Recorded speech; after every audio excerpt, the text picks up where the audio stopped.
कहे तो से सजना ये तुहरी सजनिया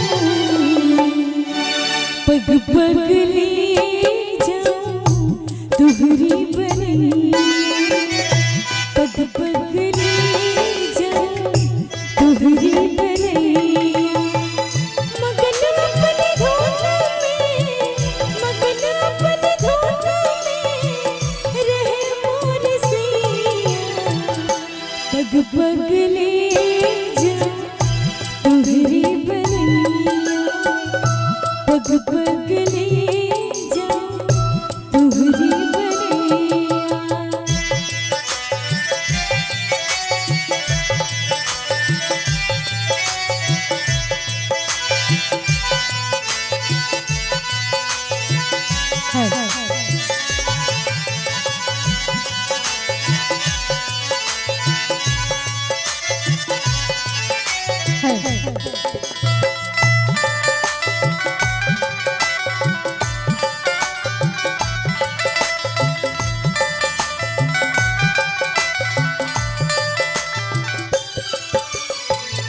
बदरिया से बरसो घटा बन के छाओ बदरिया से बरसो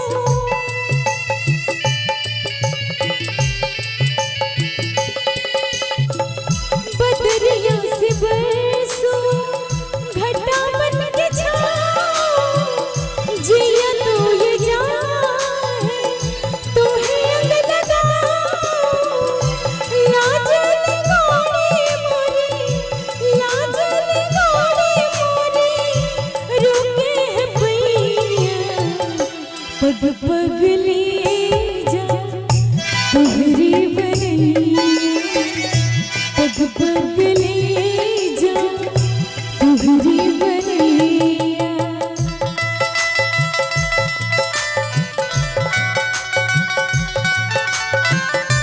और बहुत ही खूबसूरत सी ये शाम इस प्यारे सी जोड़ी के लिए ये सॉन्ग और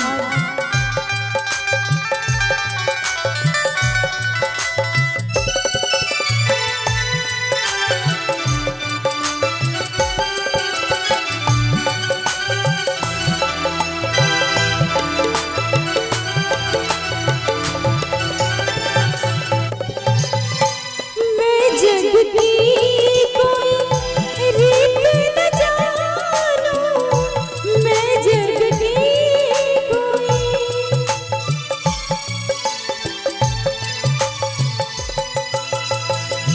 मैं जग की कोई रीत न जानूं मांग करो है सिंदूर मानो तू ही चूड़िया मोरी तू ही चूड़िया मोरी तू ही कलिया।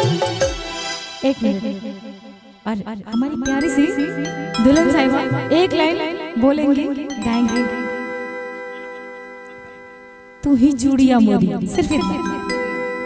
अच्छा बोल नहीं सकते हो एकदम नहीं बिल्कुल गाने में इंटरेस्ट नहीं है। अच्छा कोई आइए इनकी ओर से मैं तो चली रही हूँ लेकिन ये क्या क्या कहती है सुनिएगा।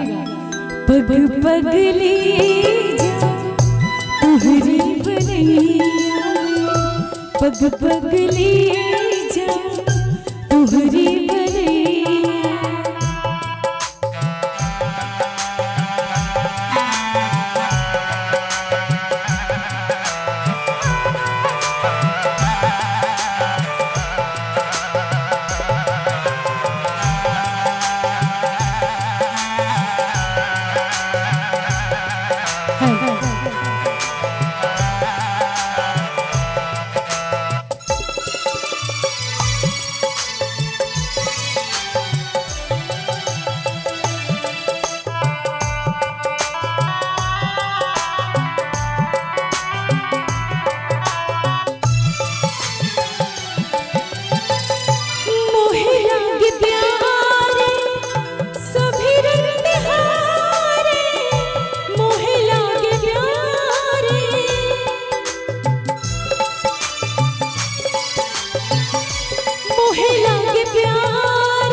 पग पग ले जा तुम्हारी बलैया, कहे तो से सजना, कहे तो से सजना, ये तुम्हारी सजनिया।